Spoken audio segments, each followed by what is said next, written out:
L'assemblée est caractérisée par un ensemble de rapports mutuels.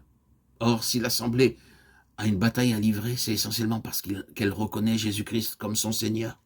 Ce titre qui lui est confié, cette position qui lui est reconnue, concerne essentiellement l'Assemblée. En sorte que c'est à l'Assemblée qu'il appartient de soutenir la lutte. C'est à l'Assemblée qui doit faire front contre l'opposition de force du mal. Je bâtirai mon Assemblée et les portes du Hadès ne prévaudront pas contre elle, a dit notre Seigneur. Matthieu 18. Sous-entendant que l'Assemblée est le principal objectif des puissances du mal. C'est d'un côté l'Assemblée et de l'autre, les portes du Hadès.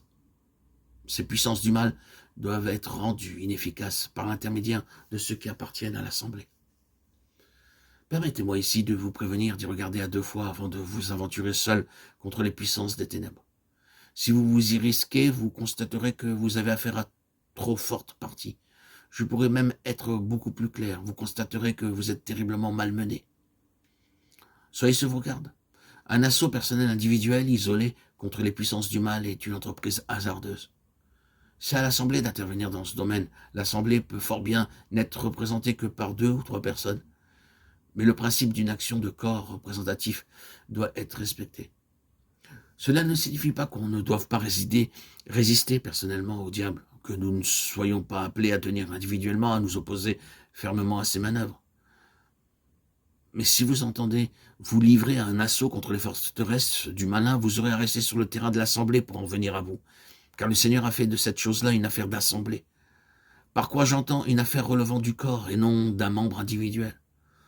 Vous en avez sûrement fait l'expérience. Il y a des situations auxquelles on ne peut pas toucher ni faire face si l'on est seul. Une collaboration spirituelle d'une sorte ou d'une autre est une condition du succès.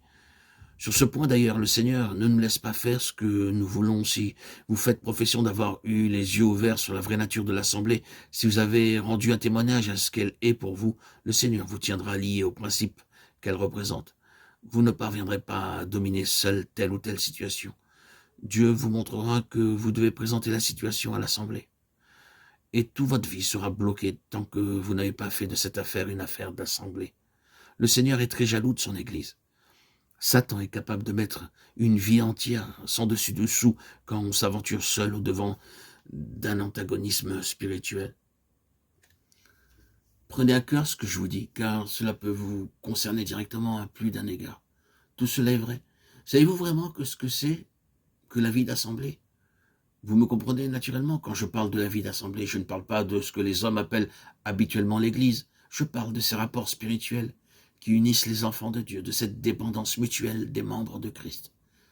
Ce n'est pas un vain mot que cette dépendance dans laquelle nous sommes les uns à l'égard des autres. Le Seigneur l'a ainsi voulu. Il l'a formellement prescrit et toutes les affaires importantes, il nous tiendra liés à ce principe.